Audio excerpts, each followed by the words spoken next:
Hi, I'm Toby from AWS. Welcome to This Is My Architecture. Today I'm joined by Scott from Discover, Director Consumer Banking, and Matt from Slalom, an AWS consulting partner. Welcome, guys. Thanks.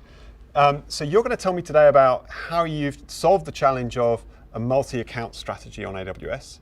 But first, why are you using multiple accounts? So a couple of different reasons. First of all, we wanted to deliver an environment to our consumers where blast radius was controlled. Secondly, we wanted to provide an environment where we could provide really good chargeback showback. And lastly, we wanted to provide accounts to our consumers that allowed them freedom within the account to do things, and they weren't gated by a bunch of identity management policy and controls. Right, so I guess having multiple accounts makes it easier to configure those roles and policies within each account. Simpler configuration.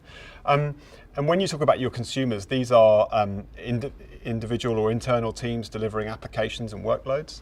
Yeah, so these are our business units and our project teams internally, AD teams, analytics teams. These teams get, at the end of this pipeline, an account that they can go and use day one to deliver their patterns and applications. Great. So why don't you start walking through what we've got on the board? What have we got on the left here? Yeah, so this is our basic account scaffold. I'm not going to go into all the points here, but at the very top of this, we have AWS organizations. It's a tool that allows us to apply service control policies across all AWS accounts. Some of the other things that we needed was a peering account, a core services account to deliver things that are shared like bastions and security services. We also provide a logging account for centralized logging, and we also have tons of things on premise that we need to connect back to. So this architecture feeds those premises services and tools. Right, so when you talk about that scaffolding, you're talking about the hierarchy of the multiple accounts and then those shared functions. That's correct. Yeah, Yep. Great. So this is an example of one of your application accounts. Do you want to walk me through what we've got in there? Yeah, most certainly. So this isn't a holistic example of what we configure in these accounts. There's over 4,000 lines of code that basically instantiates all of these pieces of infrastructure within one of our accounts. But to give you an example, one of the things that we bolt up is CloudTrail, right? So CloudTrail talks back to the logging infrastructure. We also lay down our ops and security lambdas. So everything like EBS volume cleanups and stuff of that nature, those lambdas are laid down as part of this pipeline. We also distribute our roles and policies into the account. And then one of the last things that we do is we bolt up the VPC. We actually configure the VPC, the internal subnets, attach a VGW, and get BGP functioning.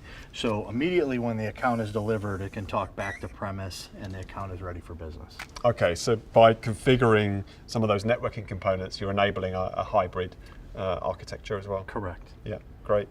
And so I guess in the middle here, then we've got our delivery pipeline. Tell me a bit about that.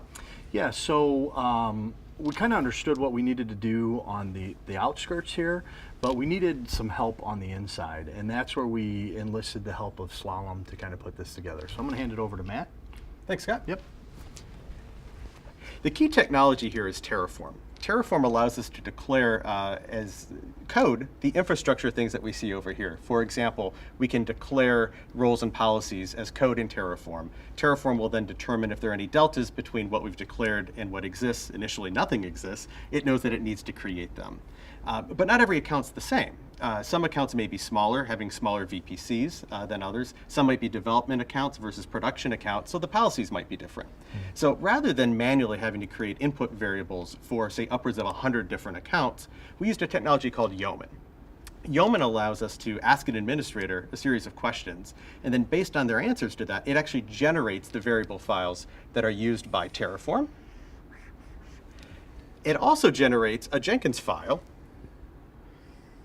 And Jenkins is used to actually orchestrate and execute the different technologies. So we use a combination of Python for some of the account creation and then Terraform for the different configurations. And Jenkins is really that glue that ties it together and orchestrates the series of events that take from this input, generated the Terraform code, and then applying that via Jenkins to run through and create all those different items.